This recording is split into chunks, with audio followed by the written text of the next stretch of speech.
Hello Mark, this is Ted. Today I'm going to read Elora Hardy, Magical Houses Made of Bamboo. My school number is S0341013. I'm sophomore. When I was 9 years old, my mom asked me what I would want my house to look like, and I drew this fairy mushroom. And then she actually built it. I don't think I realized this was so unusual at the time, and maybe I still haven't, because I'm still designing houses. This is a 6-story bespoke home on the island of Bali. It's built almost entirely from bamboo. The living room overlooks the valley from the 4th floor. You enter the house by the bridge. It can get hot in the tropics, so we make big curving roofs to catch the breezes. But some rooms have tall windows to keep the air conditioning in and the bugs out. This room we left open.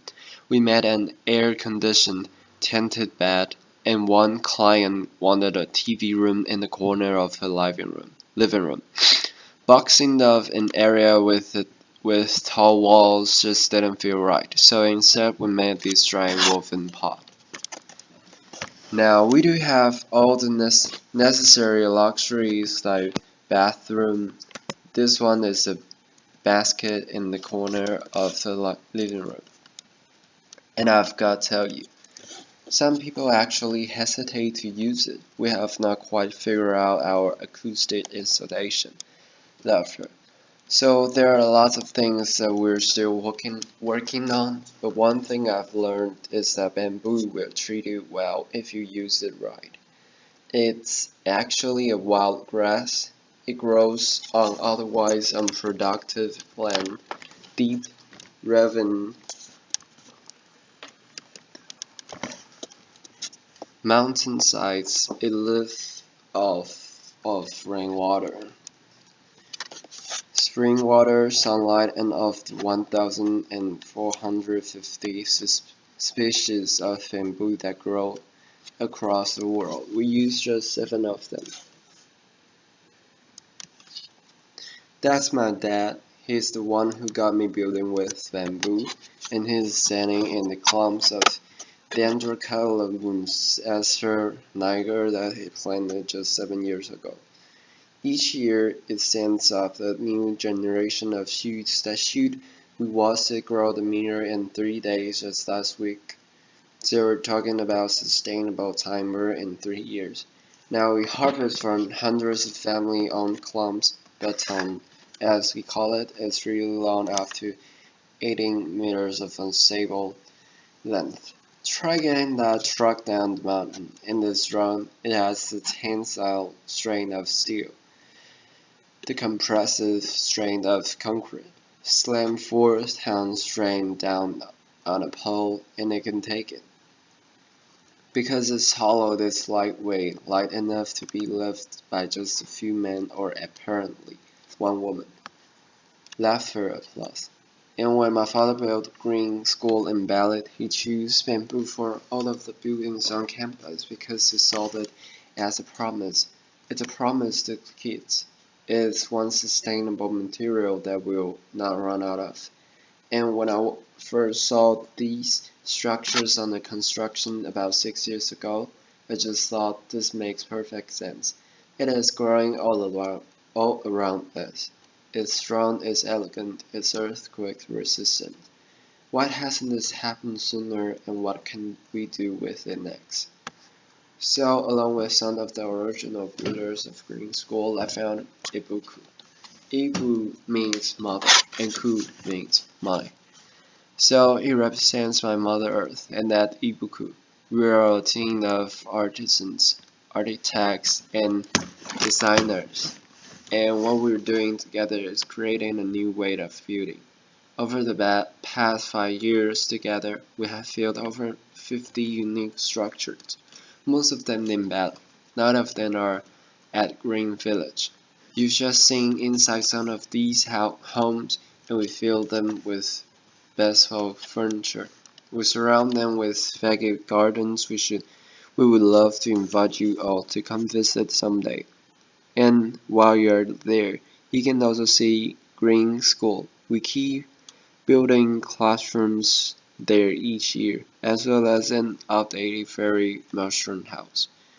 We're also working on a little house for export. This is a traditional Sunbanese home that we replicate, right down to the details and textiles. A restaurant with an open-air kitchen. It looks a lot like a kitchen, right? And a bridge that spans 22 meters across the river. Now, what we're doing is not entirely new. From little huts to elaborate bridges like this one in Java. Bamboo has been in use across the tropical regions of the world for literally tens of thousands of years. There are islands and even continents that were first reached by bamboo rafts, but until recently it was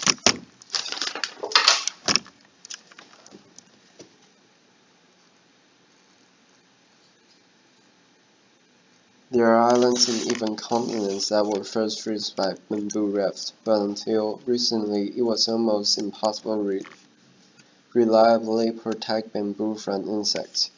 And so, just about everything that was ever built out of bamboo is gone. Unprotected bamboo weathers. Untreated bamboo gets eaten to dust, and so that's why most people, especially in Asia, think that you couldn't be poor enough or rural enough to actually want to live in a bamboo house. And so we thought, what would it take to change their minds to convince people that bamboo is worth building with, much as worth aspiring to? First, we needed safe treatment solutions. Borax is a natural salt. It turns bamboo into a viable building material. Treat it properly, designing carefully, and a bamboo structure can last a long time. Second, build something extraordinary out of it. Inspire people. Fortunately, Balinese culture fosters craftsmanship. It values the artisan. So combine those with the adventurous outlook from new generations of locally trained architects and designers and engineers. And always remember that you're designing for curving, tapering, hollow parts. Now, no two-pointed line, no straight lines, no 2x4 here. The tried and true will craft formulas and vocabulary or architecture do not apply there. We have had to invent our own rules. We ask the bamboo what is good at, what is supposed to become, and what it says is respected, designed for its strengths, protected from water, and to make the most of its curves. So we design in 3D, making scale structural models of the same material that were later used to build the house. In bamboo model making, it's an art as well as some hardcore engineering. So that's the blueprint of the house. Laughter. And we bring it to site and with timing rulers, we measure each pole and consider each curve, and we choose a piece of bamboo from the pile to replicate that house on site. When it comes down to the details, we consider everything. Why are doors so often rectangular? Why not round? How could you make a door better? Well, it's hinge battle with gravity, and gravity will always win in the end.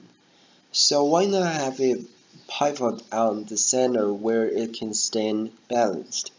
And while you're at it, why not doors shaped like teardrops? To reap the selective benefits and work within the constraints of this material, we have really had to push ourselves, and within that constraint we have found space for something new. It's a challenge. How do you make a ceiling if you don't have any flat boards to work with? Let me tell you, sometimes I dream of sheet rock and plywood leather. But if what you've got is skilled craftsman and its bitsy little splits, weave that ceiling together. Stretch a car canvas over it. Lacquer it. How do you design durable kitchen countertops that do justice to this curving structure you've just built? Slice up the boulder like a loaf of bread. Hand carve each to fit the other. Leave the cross down, and what we are doing is almost entirely handmade. The structural connections of our buildings are reinforced by steel joints, but we use a lot of hand-whittled bamboo pins. There are thousands of pins in each floor. This floor is made of glossy and durable bamboo skin. You can feel the texture under bare feet.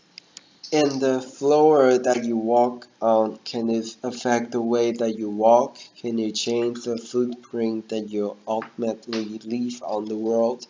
I remember being 9 years old and feeling wonder and possibility and a little bit of idealism.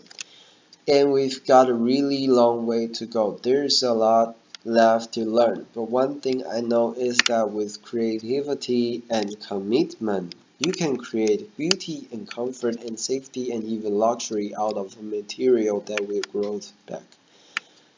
Thank you. Applause.